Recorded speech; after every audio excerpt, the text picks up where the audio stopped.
I see a lot of, I can't say a lot, I see some of these multi-pool operators as individuals who've worked really hard to get where they are, and I understand that frustration. If you have a shop, say in your small local community, and it's doing good, there's no reason for you to not open up another shop in another community, as long as you're being upfront and forward about that and letting the people know, hey, I'm doing this, you're supporting me, you're helping me, thank you. But I think that it's gotten to a muddled line, and where some of those people are twisting that, and that's not how this community is supposed to operate.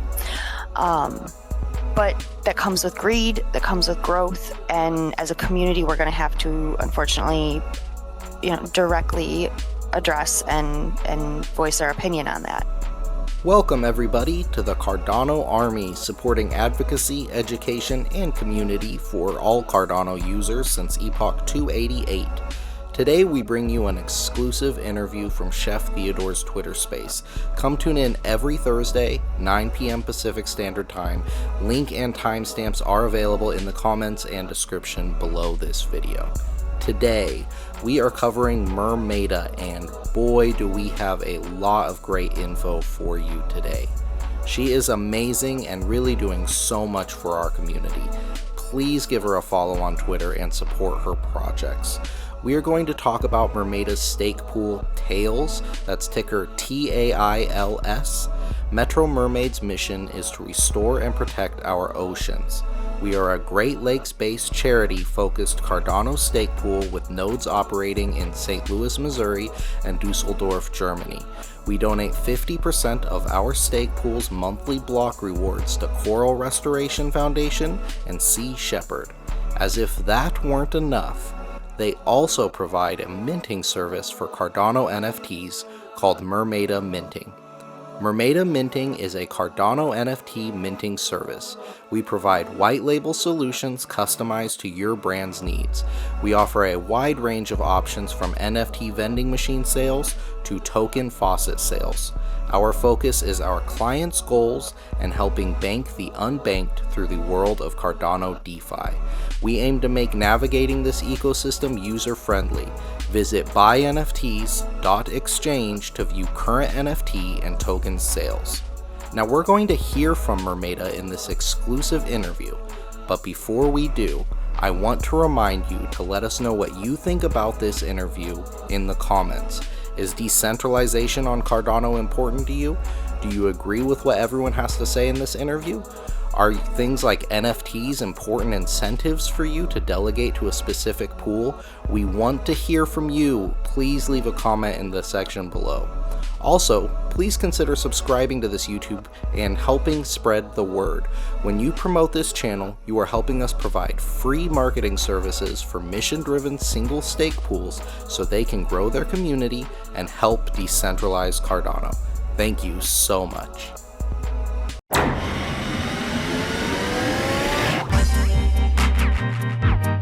Welcome to the Chef Pool Twitter space.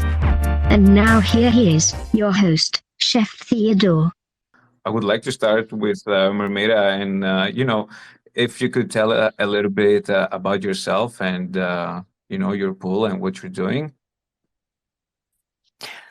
No problem. So I am MermADA of Stake Pool Tails. We are a ocean charity-focused stake pool. We donate 50% of our monthly block rewards to coral restoration. I've been a stake pool operator since February of last year. We're a charity mission-driven pool that focuses on ocean restoration and protection. We work with Coral Restoration Foundation out of the Florida Keys and Sea Shepherd.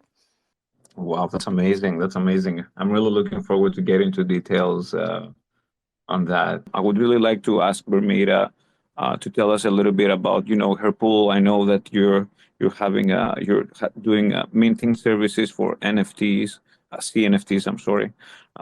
So if you would like to elaborate on that and then talk a little bit about your charity. Not a problem. So I am a charity stake pool. We donate to Coral Restoration Foundation and Sea Shepherd. In 2021, we donated over 3,000 ADA to the two foundations. And let's see, through December, we started working with Coral Restoration Foundation to start doing a coral NFT project. So we have our Coastal Cure NFT project that is a low mint price, changing monthly NFT project. So we've been working really closely with this charity to bring something that's incredibly useful for what they're trying to bring out in NFTs in the next year. So we're really excited to be working with them. I am also a CNFT minting service. We offer a discount to our stake pool delegators. One of the kind of issues mentioned earlier was the fact that it's kind of hard to encourage delegators to stay with you as a stake pool. We've been here since, as I mentioned, last February. So we've had stakers who've been with us since Epoch, I think like 250, who, like we've definitely felt that struggle that was mentioned, in which we've had people who were with us for a long time come to us and say, you know, if things hadn't happened in January the way they did, we wouldn't even be having this discussion, but we're going to switch for this situation and then come back. And it's one of those things where you've spent a year building up your rapport and your business essentially with these people. And then all of a sudden, this very unclearly outlined situation is offered to them, and they just run for the shiny token. So it's a really hard situation to feel like you've really tried to go that extra step to offer the immense amount of value that you do as a business to your clients. Because, I mean, let's be honest, at the end of the day, that is what your stakers and delegators are. They're your client. You're trying to make money for them and still have something be profitable for them and something they're proud to represent, because it's a matter of supporting what you're doing. So it's a really difficult thing to navigate right now, because, I mean, we still have those people with us technically, but not. And so it's a very weird landscape to navigate as a SPO right now. I would say it's the uncertainty that, you know, from the one hand, you know that they're going to come back, and the other hand, you're like, are they, you know? Yeah. Yes. I hear you. Very much so. So yeah, so I am I'm a stake pool, a charity stake pool, and a single stake pool operator. We came to Cardano in an effort to find the environmental aspect of NFTs. So I'm actually a mermaid. It's not just the name, but in my community, it's really an important thing to have an impact on your environment and the planet as a whole for our children and ourselves to enjoy. So we really wanted to showcase how NFTs and crypto could be good for the environment. And that's kind of where we started and just kept growing with it. I know that you didn't give your thoughts on the previous conversation. Would you like to add anything to what we were discussing earlier? Ooh, okay. So if you want to, I don't want to put you in a tough spot. I do try to be kind of not, we'll say political in this situation, because I feel like it kind of is our own community politics at play here. I see a lot of, I can't say a lot. I see some of these multi-pool operators as individuals who've worked really hard to get where they are, and I understand that frustration. If you have a shop, say in your small local community, and it's doing good, there's no reason for you to not open up another shop in another community, as long as you're being upfront and forward about that and letting the people know, hey, I'm doing this, you're supporting me, you're helping me, thank you. But I think that it's gotten to a muddled line, and where some of those people are twisting that, and that's not how this community is supposed to operate. But that comes with greed, that comes with growth, and as a community, we're going to have to, unfortunately, directly address and voice our opinion on that. Someone mentioned the CIPK parameter. Personally, I feel like it's an attempt to fix the issue, but it's sidestepping it, and in my opinion, it continues to reward the big stake pools versus helping any of the little stake pools.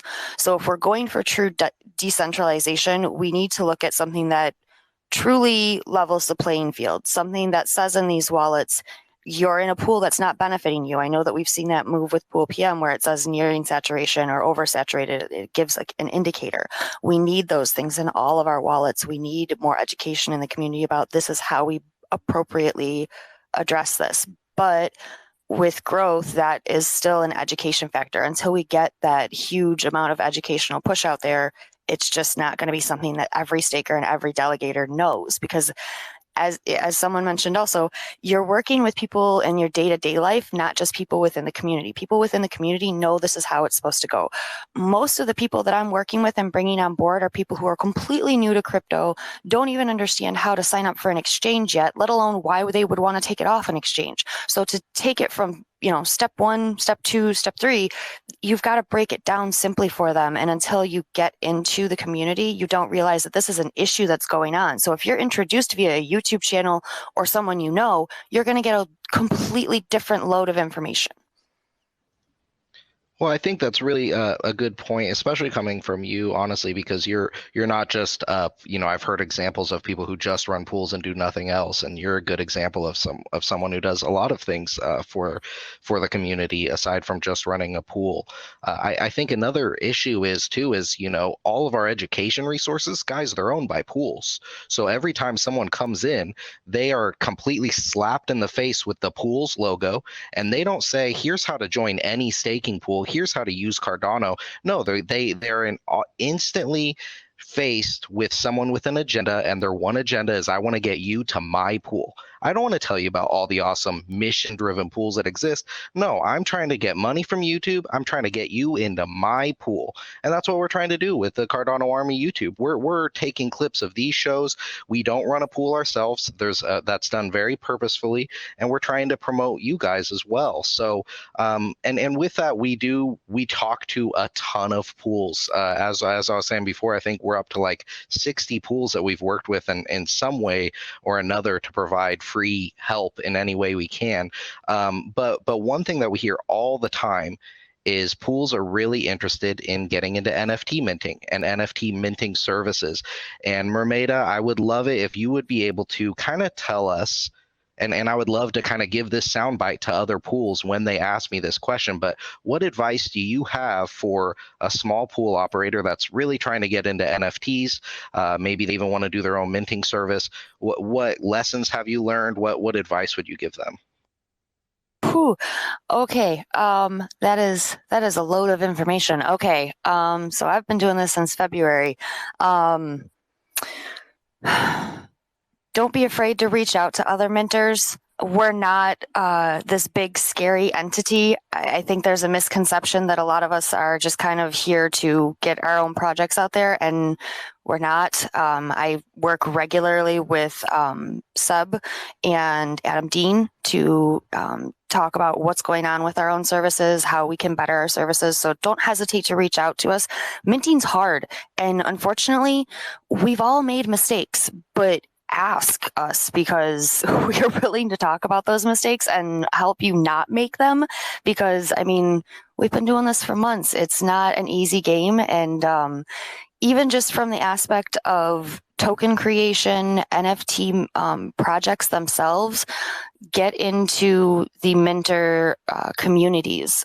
For example, we host a Telegram. There are easily 100 project creators in there, and they are constantly sharing what they're updating, what they're working on, what idea they have coming up next. And to be able to speak to other just project creators is incredibly valuable, because how you run your project is not necessarily how someone else runs their project, but it's based on what their community wants, what their end goal is for their project. And so the realm of NFTs and tokens, it opens up such a wide range of possibilities in what you can do with your project. Don't be afraid to reach out and talk to other people about what they're doing, because they're going to be the ones who've done it before, who can give you feedback. And then tutorials. We have a great amount of people who have gone through our tools and made tutorials on how to use them. Flapjack recently did a video on our Mint 10 tool. So there is also those kinds of resources where you can just mint a small 10 pack of NFTs. So ask for the resources that are available, make use of them. And like I said, our group chats are great. My husband is constantly answering questions. So it's a good resource to connect with those minters and get their input, because we have done it a long time and there's a lot that goes into these different projects. Awesome. Thank you so much. And I don't want to be too forward, but I mean, would you or any other pools? I mean, should I point some of these pools in your direction? Because, man, we get a lot of people saying, I would really be interested in starting NFTs. And I let them know, I say that's a big undertaking, but so we recommend going to our website, MermADA.com. Very simple, just my name.com. And that is like our NFT and get started with a project through us. You can find our Telegram where you can connect with more of those project artists. We are always happy to discuss, give feedback, collaborate. We understand that this landscape is very new and can be somewhat terrifying to everybody. So we're happy to help and always available to answer questions.